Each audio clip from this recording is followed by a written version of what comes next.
Welcome back to Garage Care. You join me in part 4 of renovating the crap out of my house.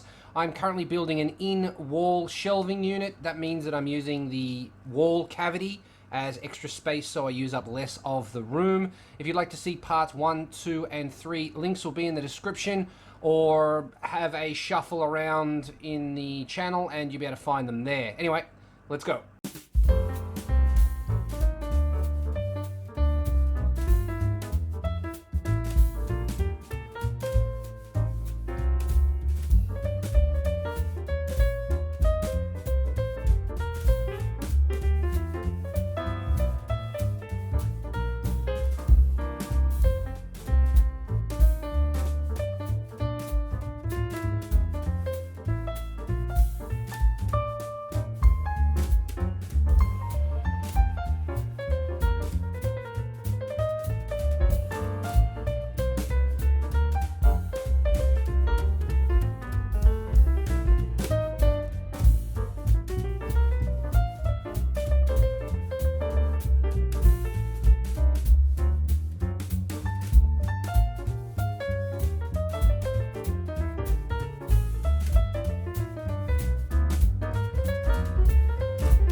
And there she is, fully fitted.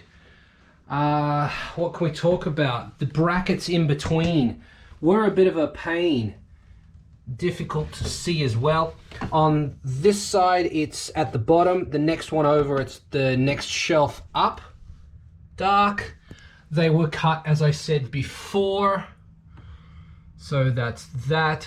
This one didn't get, this one here didn't get a bracket here. I went for a screw in there because you're not going to be able to see it. Over here, they overlap a little bit, but that's not going to be a problem. Not really an update, but I wanted to show you this before I put it all together.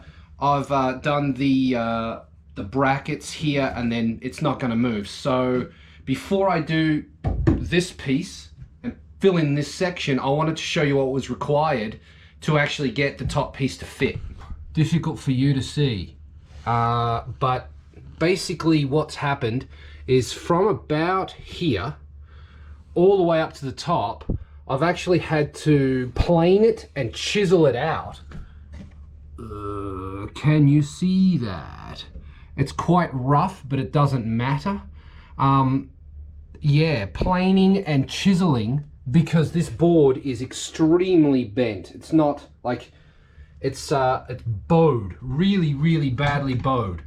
That doesn't matter. This wall is not structural in any way at all. You could remove this entire wall and it wouldn't make a difference, but that's why the guy that built the wall didn't give a shit. So yeah, I just wanted some footage of that, because once this is filled in and built, I won't be able to pull it apart again, and that might be forgotten. And I don't want to forget that I did that much work just to get this top section in there. So now that you've seen that, it is time to put the top section in, put this lower section in as well, and then screw it in. After I've done that, I can build or glue in the front panels, and that will be it, I think. I've still got to do this end one. I'm not sure how well that's going to work, but we'll sort of do it on the fly. I'm not going to use dowels. I probably should, but I don't think I will. If this ever falls apart, like if the glue ever lets go, which I really don't think it ever will, but if it does, at that time, I'll re-glue it. And then, because like once this is glued in, there will be no way to get it apart. You'll have to destroy it. So if the glue lets go every year, well, that might be good, because if I ever want to destroy this, just wait until the glue lets go the next year, and then I can pull it apart.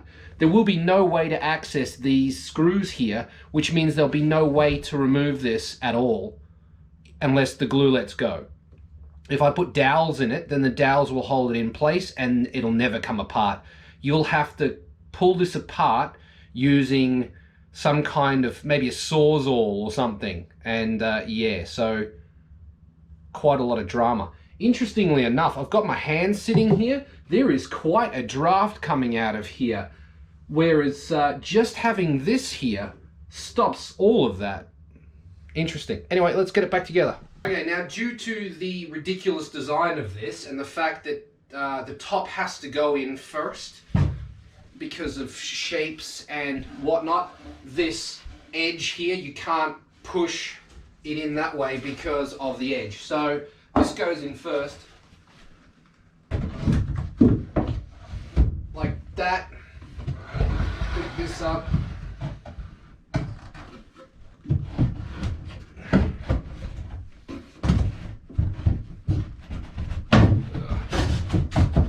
Give it a wiggle, and that's in. One there, one there, and one there.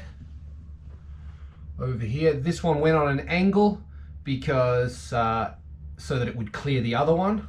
No problem, it's just an anchor so that the cabinet cannot fall down. As you can see, they're all done, and that's how I did it. So I've got my cover panels here. There, let's see how they fit, shall we? Big one in first.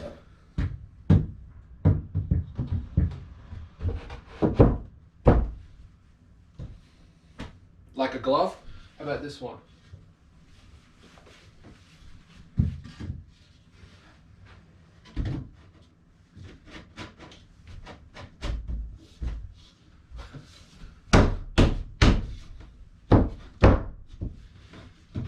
Now, because the uprights are not, or the uprights in the wall were not straight, it has actually pulled the cabinets out of straightness, but we'll glue it and then use clamps to pull it back to straight.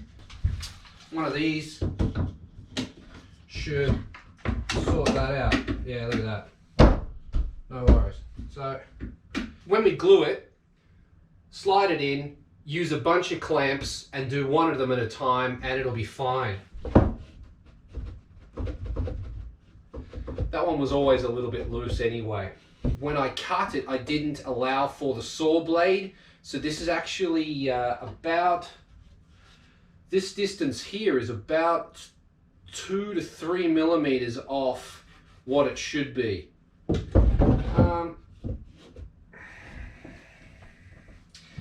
Go buy another piece of wood or just use this bit. What are we going to end up with?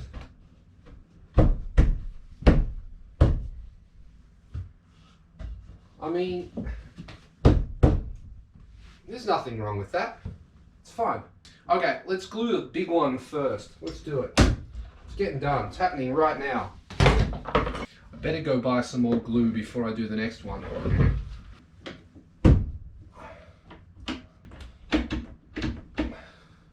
I wonder how well that's going to stay there. Find out next time on Garage K. Okay, quick update here. I've just marked out the space where the rest of this thing is going to go. So that is the line I'm going to hack out, and hopefully the new cabinet will fit in there. Those with a keen eye will notice. Those that didn't notice, take a good look at the furthest right shelving box thing. If you have a look between it and the wall, the blocks, spacer things that were there before are no longer there. That is because I actually messed up and rebuilt the walls of both sides of that cabinet. It is no longer screwed into the wall at all. It only uses the brackets. That's it. There's no screw holes in it at all anymore. So yeah, I rebuilt it. Didn't film it. Was probably pissed off that I had to rebuild it. But yeah, keep going. Obviously, I still haven't done this line here, and I haven't done that one back there. The reason I haven't done either of them is because I was debating whether to do this or not. I am doing this, which means that I could actually make that one, but I won't because I want to make sure that it's right. I'll leave it as a finishing piece. Once I figure out sort of how the front panel on this is going to work, then I'll figure out how that one works and be able to finish that off. But this one is bolted in. They're all bolted in. From there to there. That is finished. That is how it will look. I do need to put on some varnish, but other than that, that's done. Anyway, quick update. There you go. And that is the end of this episode. Thank you very much for watching. If you enjoyed it, hit the like button. If you'd like to see what happens next, press subscribe. There will be another episode on this in 6 to 12 hours, possibly sooner, possibly later, but not very much in either direction of either of those times. But I'll see you in the next one. Later.